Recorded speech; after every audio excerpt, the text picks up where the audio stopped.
Some films present the supernatural as a spectacle. The Fury treats it as something far more intimate, a disturbance that seeps into the bloodstream and rewires everything it touches. It doesn't open with loud warnings or dramatic proclamations. Instead, it glides into its world with a deceptive calm, the kind of calm that feels borrowed from a memory rather than reality. Beneath the sunlight and quiet conversations, there is a tension that hums like a wire pulled too tight. The film behaves as if it already knows what will go wrong. It's simply waiting for the moment when the fade cracks.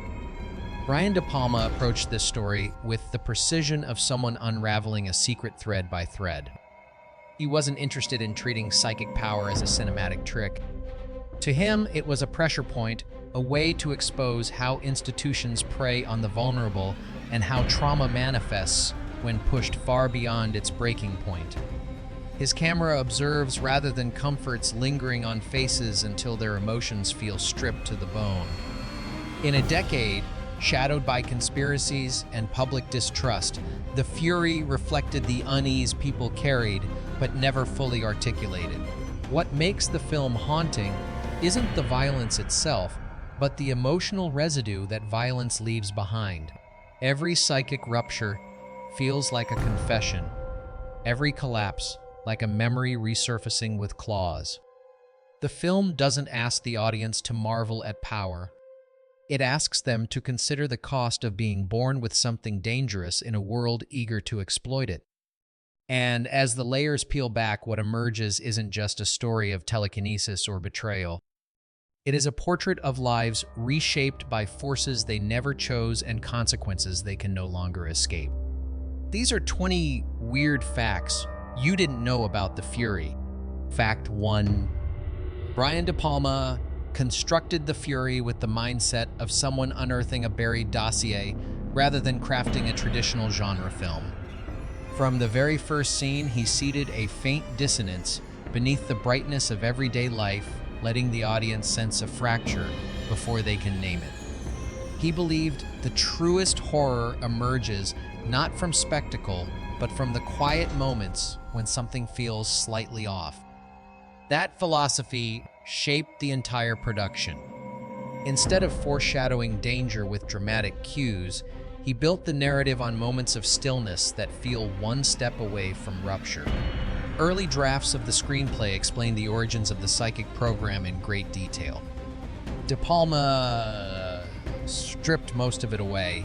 He wanted the film's unanswered questions to act as shadows, trailing the characters, feeding uncertainty rather than resolving it.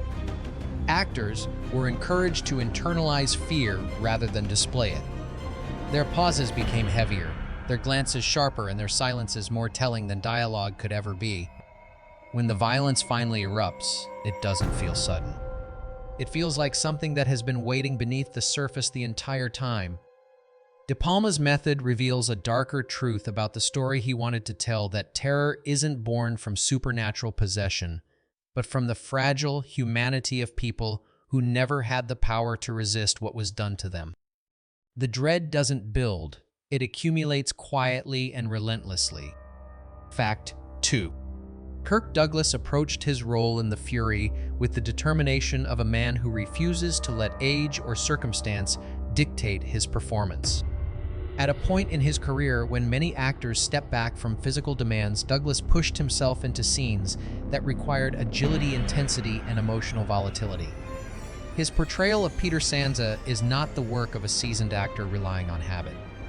It is the work of someone who understands that the character's desperation must be lived, not performed. During the rooftop chase and chaotic ambush sequences, Douglas insisted on performing actions normally assigned to stunt doubles. He preferred unpredictability to polish. In several takes, the danger was genuine. When he dove into the water as explosions ignited around him, De Palma deliberately waited before calling cut, hoping to capture the raw instinct in Douglas's struggle. The footage reflects that instinct, ragged breaths, unsteady movements, and an urgency that cannot be choreographed. Douglas brought a haunted energy to the role, fueled by his understanding that Sansa is a man driven less by righteousness than by exhaustion. His performance blurs the line between resolve and collapse.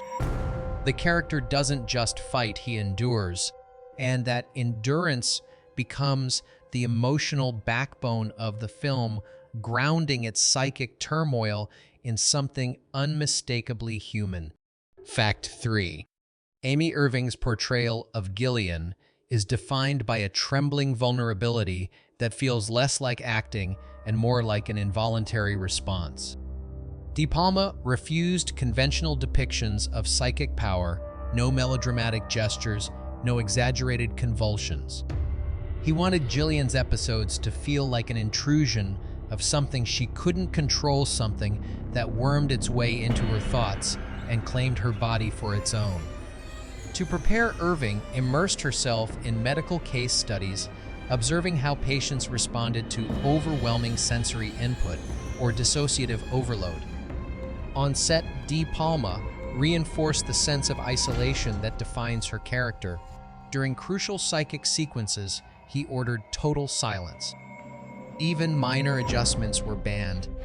Irving stood alone in a room that felt more like an observation chamber than a film set forced to summon her reactions without external cues. Her expressions shift slowly, almost imperceptibly, as though her mind is being pried open by an unseen force. That subtlety is what makes her performance gripping. The most disturbing moments aren't when she unleashes power, but when she tries to resist it. Her restraint, her trembling breath, her refusal to collapse into theatricality all reflect the film's central idea that psychic ability in this world is a wound disguised as a gift. Irving doesn't play a girl discovering her strength. She plays someone trying desperately not to be consumed by it. Fact 4. John Cassavetes approached Ben Childress with a kind of controlled volatility that made the character far more unnerving than a typical government antagonist. While many actors rely on overt aggression to project menace, Cassavetes did the opposite. He withdrew energy rather than expended it, letting the danger come through in what he withheld. His stillness became a weapon. His quietness became a threat. He delivered lines as if measuring the room, deciding how little humanity he needed to show in order to dominate it. Behind the scenes, Cassavetes pushed for simplicity in movement and expression. He believed Childress should never reveal more emotion than absolutely necessary, because true power lies in the ability to remain unmoved when others unravel. During a particularly tense scene with Kirk Douglas, Cassavetes purposely delayed his responses, stretching the silence to a point where even the crew felt uneasy. Douglas adjusted instinctively, sharpening his own performance to match the unnerving rhythm. De Palma embraced the tension, recognizing that the psychological clash between the two actors held more energy than any physical confrontation could. Cassavetes was not in perfect health during filming, and the fatigue seeped into his performance. The tiredness behind his eyes, the way he conserved breath, as if rationing it, turned Childress into a man whose cruelty was not loud but inevitable. His presence felt like the shadow of a system that operates without remorse. The true terror of Cassavetes' performance is not in what he does, it's in the cold certainty that he will do whatever he must without hesitation. Fact 5. The psychic laboratory at the heart of the Fury was designed to embody contradiction, a place that appeared sterile on the surface, yet radiated psychological contamination. De Palma wanted viewers to feel uneasy the moment Gillian stepped inside, not because of what happened there, but because the space itself seemed fundamentally wrong. The art department built the room with mismatched monitors, aging medical equipment, and reflective walls that caught light in harsh, unnatural ways. Nothing was aligned, nothing symmetrical, nothing comforting. The arrangement of furniture added another layer of disorientation. Chairs were placed where no patient would sit. Tables were angled away from their intended functions. Even the pathways through the room were deliberately inconvenient, forcing actors to move in awkward patterns. Irving felt the weight of this environment immediately.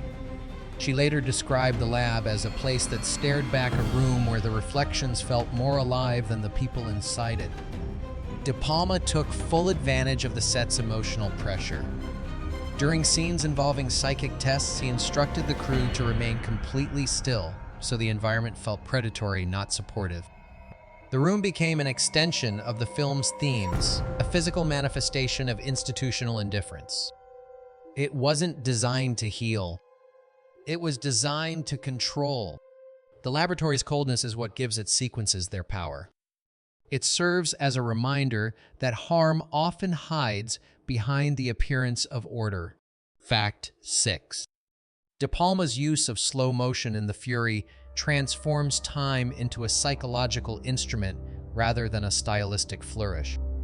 Instead of celebrating action, the stretched frames expose the fragility and terror embedded within each moment.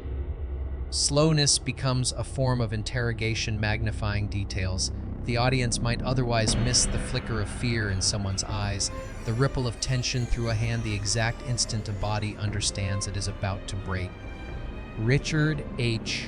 Klein experimented relentlessly to achieve these sequences.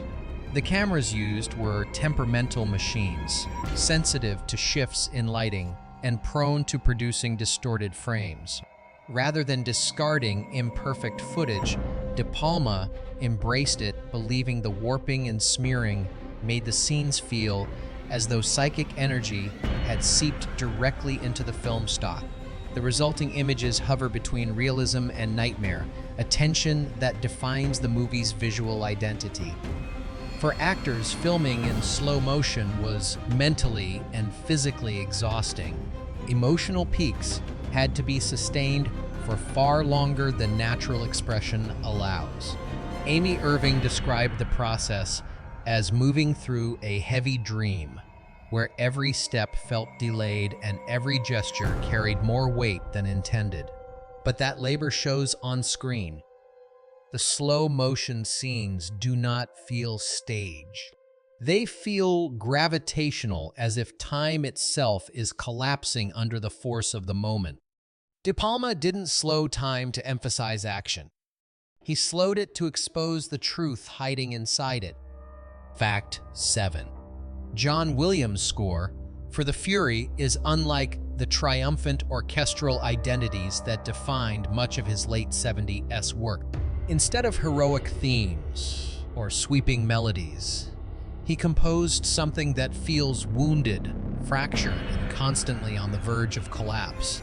Williams approached the music as if he were scoring a psychological disturbance rather than a narrative. Strings twist into uneasy harmonics. Rhythms begin confidently, only to dissolve into dissonance. Even the quieter passages carry a thrum of instability, like thoughts trembling beneath the surface. The recording sessions challenged the orchestra in unexpected ways. Williams demanded uncomfortable tonalities and micro shifts in pitch that left musicians momentarily unsure whether they were playing correctly. That confusion wasn't a flaw, it was intentional. He wanted the music to feel like it was resisting its own structure, mirroring the character's loss of control. De Palma leaned heavily on these unsettling textures, allowing them to seep into scenes where silence alone could not communicate the emotional pressure crushing the characters. In moments when Gillian's abilities surge, the score sharpens into something almost biological, a pulse, a spasm, a breath held too long. Williams designed these cues to mimic the body's reaction to panic, creating an emotional bridge between the audience and the psychic turmoil on screen. The brilliance of the soundtrack lies in its refusal to resolve. It leaves the viewer suspended, caught in the same drifting uncertainty that defines the film's psychic landscape. Fact 8. The amusement park chase in The Fury feels chaotic because it was born out of genuine unpredictability. De Palma rejected meticulously choreographed action, believing that the scene needed real disorder to capture Sansa's desperation. Instead of shutting down the entire location, the production used sections of the park while certain rides remained operational. The environment refused to behave like a controlled set. Wind gusts disrupted camera movement. Machinery rattled unpredictably. Even the lighting shifted as clouds passed overhead, forcing the crew to adapt moment by moment. The most startling incident came when a Ferris wheel failed to stop on cue, continuing its rotation while Douglas and the stunt performers stayed in character. De Palma recognized the authenticity instantly and allowed the cameras to keep rolling. The footage, slightly off kilter, marked by genuine confusion, became the backbone of the final sequence. It added a raw, unfiltered intensity that no amount of planning could have created. Crew members faced risks throughout filming. One cameraman stumbled while tracking Douglas, injuring his shoulder, but refusing to abandon the shot. Others navigated unstable walkways and rapidly moving ride structures, capturing angles that amplified the sense of barely controlled panic. The result is a chase sequence that feels alive, as though the environment itself is conspiring against the characters. Fact 9. Before committing to the final vision of the Fury, De Palma consulted with researchers involved in parapsychological experiments that quietly circulated through academic and military institutions in the 1970s. He wasn't looking for validation. He was searching for texture, the physical and emotional consequences that real-world investigators believed would accompany psychic phenomena. These researchers emphasized that any true telekinetic activity would come at a price: sensory overload, psychological fragmentation, and physiological strain. De Palma used these ideas to shape the film's portrayal of psychic power, not as a gift but as a chronic affliction. Their involvement left an imprint on the screenplay's early versions. Drafts contained hints of government-funded consciousness studies and behavioral manipulation programs. While many references were later softened or removed, the influence remains in the film's tone. Gillian's visions behave more like neurological collapses than supernatural abilities. Robin's suffering resembles the symptoms of a patient forced into experiments he cannot understand. One consultant reportedly severed ties with the production after reading the more intense sections of the script, claiming that certain elements felt uncomfortably close to classified protocols. Whether he exaggerated or reacted to his own past remains uncertain, but the abruptness of his departure unsettled the crew. The eerie plausibility of the Fury comes from this brush with real research. Its psychic terror feels grounded in something that might exist just beyond the edges of what we're allowed to know. Fact 10. The rooftop escape in the Fury carries a strange, unsteady rhythm because it was built from a patchwork of real locations stitched together to appear as one continuous perilous path. De Palma selected each rooftop for a specific architectural trait: a sharp ledge here, a narrow run there, a treacherous slope just out of frame. When combined through careful editing, the geography becomes disorienting, reflecting Peter Sands' desperation as he navigates a world that refuses to cooperate with him. Kirk Douglas's physicality anchors the sequence. Instead of treating the rooftop as a choreographed stage, he treated it as an adversary. De Palma encouraged this approach, allowing Douglas to move without rigid blocking, so that his reactions would be instinctive rather than calculated. His foot slips at moments that weren't scripted. His breath catches in beats that weren't planned. And the wind, unpredictable and often harsh, became an uncredited performer, pushing dust and debris into the scene and forcing Douglas to fight not just his pursuers, but the environment itself. The tension of the sequence comes from that realism. Nothing feels clean or rehearsed. It feels like a chase where every step could give way beneath him. De Palma didn't create a rooftop set to convey danger. He let the city impose it. Fact 11. Richard H. Klein's cinematography shapes the Fury into a world where observation feels constant and oppressive. He lit rooms as though they possessed their own intelligence, using cold directional sources that carved the characters into fragments of light and shadow. Faces often appear half-buried in darkness, not to obscure expression, but to emphasize the fractured identities of those entangled in the film's psychic turmoil. Klein embraced materials that complicated the filmmaking process, such as reflective glass, polished steel, and mirrored surfaces that caught the camera's presence. Instead of hiding these reflections, he manipulated angles and light so that the reflections became a thematic component. They reinforced the idea that nothing in this world escapes scrutiny. Every identity has duplicates, every movement has an echo, every secret has a watcher. The observation room scenes stand as Klein's most haunting work. By isolating Amy Irving in harsh beams of illumination and letting darkness creep around her, he created the sensation that the environment was dissecting her. These visuals serve the film's thematic core. Psychic power is not an expansion of self, but an exposure of self laid bare under a gaze that never blinks. Klein didn't just shoot the film, he made the light itself an interrogator. Fact 12. Editing the Fury required a willingness to abandon conventional rhythm in favor of something jagged, fractured, and emotionally disorienting. Paul Hirsch treated the footage less like scenes in a narrative and more like fragments of consciousness colliding with each other. Smooth transitions were deliberately avoided. Instead, cuts arrive abruptly, as though a psychic shock is interrupting the film itself. The telepathic sequences highlight this approach. Hirsch interwove distorted imagery, abrupt sound shifts, and fleeting glimpses of trauma to simulate the overwhelming experience of minds colliding. These techniques weren't initially scripted. They evolved during editing sessions as Hirsch and De Palma explored how to convey psychic pain in a way that felt invasive rather than theatrical. Test screenings revealed that audiences found some transitions confusing or unsettling. Hirsch considered this a success. The film's psychic turmoil wasn't meant to be interpreted cleanly. It was meant to feel like something pressing inward from the edges of perception. Scenes that offered stability were trimmed or removed because they disrupted the emotional turbulence the filmmakers wanted to sustain. In The Fury, the edit becomes an extension of psychic force, abrupt, unpredictable, and impossible to fully anticipate. Fact 13. The practical effects in The Fury operate with a weight that many modern films can't replicate.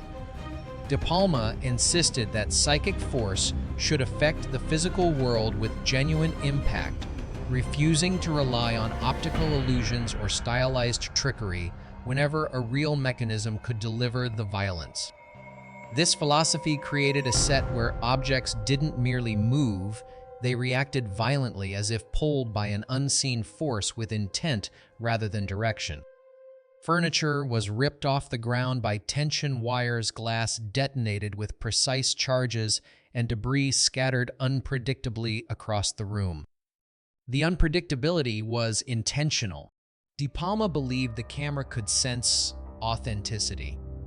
A perfectly controlled effect might look polished, but an imperfect one felt alive.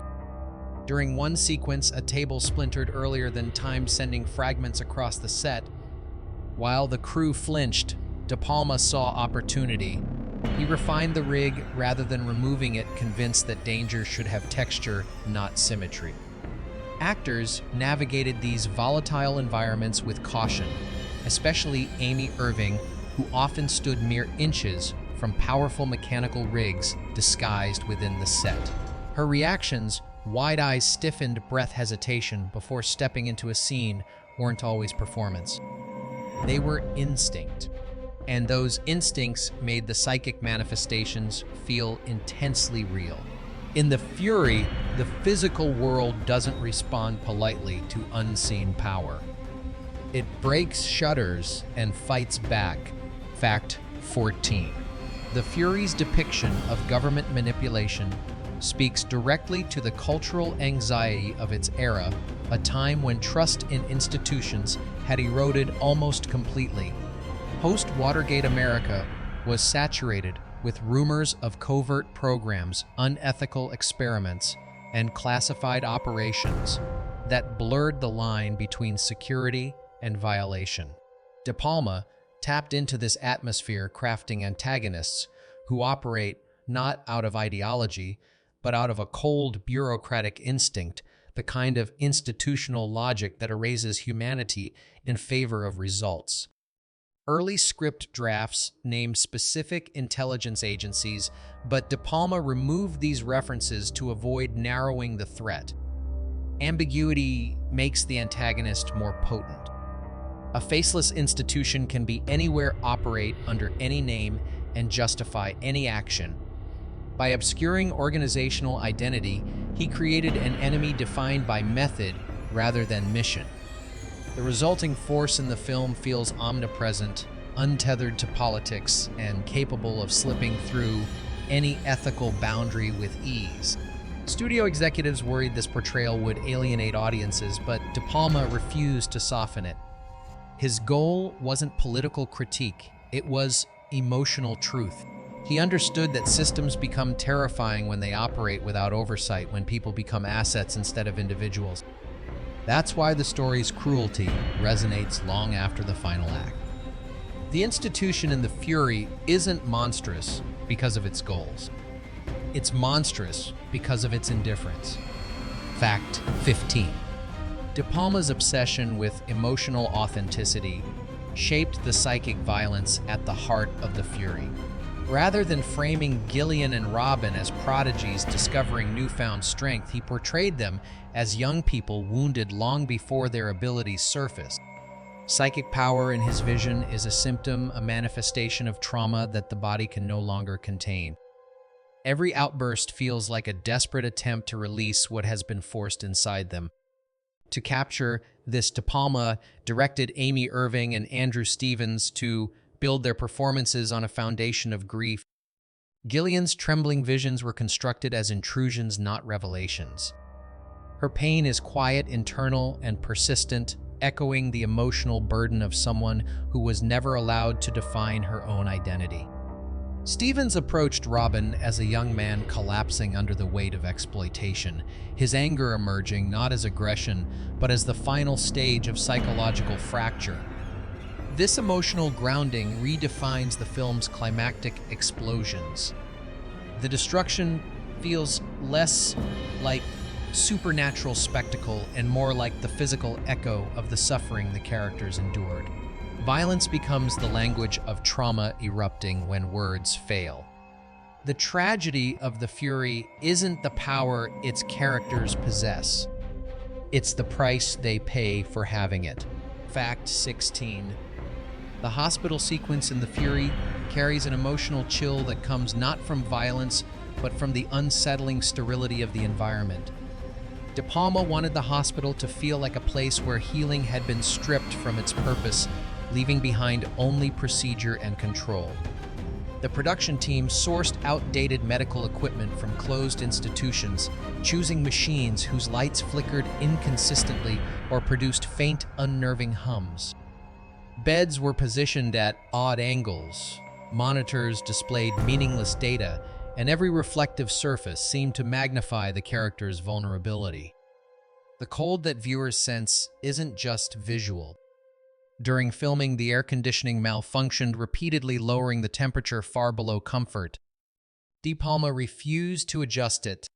He claimed the chill added an authenticity he couldn't direct.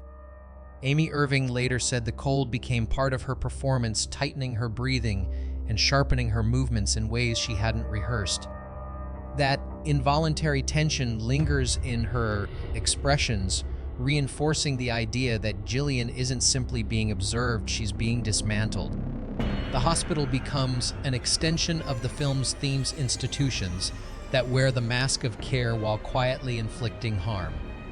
It is a place where a human being becomes a case file, where suffering is documented rather than alleviated. In The Fury, the walls of the hospital don't protect, they confine. Fact 17. The infamous explosion that concludes the Fury remains one of the most jarring moments in late 70s cinema, not because of its brutality, but because of its singularity. The special effects team built an extraordinarily detailed full-body replica of John Cassavetes, layering materials to replicate the density, elasticity, and rupture patterns of real tissue. Beneath the prosthetics, they installed charges calibrated to detonate in a precise sequence, creating the illusion of a body tearing itself apart from within. The detonation required a network of high-speed cameras, some protected behind plexiglass, others exposed for the sake of riskier angles. When the explosion finally erupted, it exceeded predictions. Debris struck one of the cameras, directly cracking the lens mid-shot. Instead of discarding the footage, De Palma embraced it. The fractured image enhanced the moment, as if the film itself recoiled from the violence. Because the replica was too intricate and expensive to duplicate, the production had only one opportunity to capture the effect. The take that appears on screen is the first and last attempt. That knowledge gives the scene its unsettling permanence, a feeling that what happened cannot be reproduced, only witnessed. The explosion's lasting power lies in its emotional culmination. It isn't just a death. It is a release of every violation, every manipulation, every psychic wound inflicted over the course of the film. Fact 18. The sound design of The Fury is one of its most quietly radical achievements, weaving an auditory landscape that mirrors the psychic disturbances tormenting its characters. Before digital editing made such techniques common, the crew relied on analog methods to build textures that felt both mechanical and human. They recorded the buzz of old electrical generators, played the sound backwards, stretched the waveform, then layered it beneath scenes involving psychic strain. These low-frequency pulses operate just below conscious perception, unsettling viewers in ways they can't articulate. To intensify moments of psychic intrusion, the team introduced manipulated breathing patterns, whispers reversed into eerie fragments, and metallic groans produced by dragging tools across detuned piano wires. These elements were mixed so faintly that most audiences never noticed them, yet their emotional impact is unmistakable. The sounds press inward like intrusive thoughts made audible. In sequences where Gillian connects telepathically with Robin, the sound designers blended their vocal traces into a single distorted echo. The effect creates the sensation of two minds overlapping, each struggling to maintain identity under the weight of shared trauma. De Palma believed psychic horror should feel like pressure rather than spectacle, and the sound team's work delivers exactly that. The brilliance of the soundscape is its invisibility. It doesn't demand attention. It infiltrates the way a thought becomes unbearable before you realize it's yours. Fact 19. Among the quieter rumors circling The Fury is the claim that De Palma once envisioned an alternative ending that pushed Gillian's psychic break into even darker territory. According to scattered recollections from early crew members, storyboards existed depicting corridors buckling inward, ceiling panels trembling as if pulled toward her, and the building reacting like a living organism, unable to withstand the force building inside her mind. No footage of this concept has ever surfaced, and official production notes make no mention of it. Yet the rumor persists, carried by those who swear they glimpsed sketches or overheard guarded conversations. Whether this alleged ending ever reached serious consideration is impossible to confirm. Some believe it was merely an exploratory idea abandoned before cameras rolled. Others claim De Palma chose the explosive finale precisely because it distilled the emotional rage of the narrative into one decisive rupture. Still, the persistence of the rumor is telling. It suggests that something about Jillian's arc feels incomplete, as though her suffering builds toward a conclusion the film deliberately stops short of revealing. The idea of an alternate ending resonates because it fits the story's emotional logic. The film is saturated with tension that never fully dissipates, a psychic pressure that seems ready to detonate again even after the final shot. The notion that a darker ending once hovered in the margins feels less like speculation and more like an echo of what the film was always capable of becoming. Fact 20. When The Fury reached audiences in 1978, the reactions revealed a peculiar pattern. Viewers reported not just fear, but an aftershock, a lingering sense of unease that followed them out of the theater. Critics struggled to categorize the film, unable to decide whether it belonged to horror, thriller, or psychological drama. But audiences sensed something more intangible. They felt watched. They felt unsettled by the silence between scenes. They felt as though the emotional violence of the film had not ended when the story did. This response came from De Palma's refusal to offer resolution.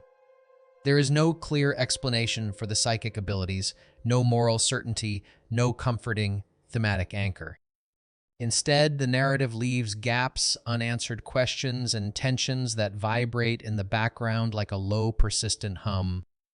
Many early viewers described dreams involving surveillance control or bodies fragmenting under unseen pressure. They couldn't articulate why the film affected them so strongly, only that it lingered in ways other thrillers did not. Studio executives worried these reactions would limit the film's appeal, but De Palma welcomed them. His aim was not to terrify with imagery alone, but to provoke an emotional disturbance that audiences would carry with them.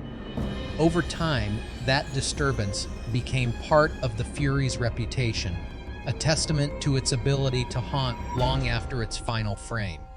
The film doesn't simply end. It follows you home. Bonus fact: during production, a cluster of strange technical inconsistencies began to form their own quiet mythology around The Fury. Crew members reported that equipment behaved unpredictably during scenes tied to psychic stress lights, fading for fractions of a second, sound channels registering faint distortion, and monitors flickering with brief pulses of static that disappeared the moment anyone tried to replicate them. At first, everyone blamed the outdated wiring of the studio spaces, but the pattern grew harder to dismiss when the disturbances aligned almost perfectly with moments of emotional intensity, particularly those involving Jillian's psychic surges. One sound technician recalled isolating a fragment of audio from an otherwise silent take and discovering a low rhythmic throb beneath the ambient hum, like the echo of a heartbeat that didn't belong to anyone in the room. Attempts to analyze or reproduce the anomaly failed. The recording simply refused to behave under scrutiny. De Palma brushed off the stories in public, but he privately acknowledged that the timing of the glitches felt uncanny, as though the film's themes had bled into the machinery. As the shoot progressed, the crew developed a half-serious belief that the set was responding to the story it was helping create. Whether the disturbances were the product of stress, coincidence, or imagination hardly mattered. They created an atmosphere where fiction and reality pressed against each other, blurring the line between the world on screen and the environment surrounding it. The anomalies eventually faded, but their memory became part of the film's lingering echo, a reminder that sometimes the unseen forces we invent for stories have a way of staring back. If you followed these stories to their final edge, then you already know The Fury isn't just a film about psychic power. It's a portrait of manipulation, fear, and the quiet wounds that never stop shaping the people who carry them. These hidden details reveal only part of what lies beneath its surface. The rest belongs to the viewers who are willing to look deeper. Tell us which moment reframed the way you see this film and which forgotten corners of cinema you want us to explore next. Do you believe the fury reflects a fear of the supernatural or a fear of what people are capable of when no one is watching?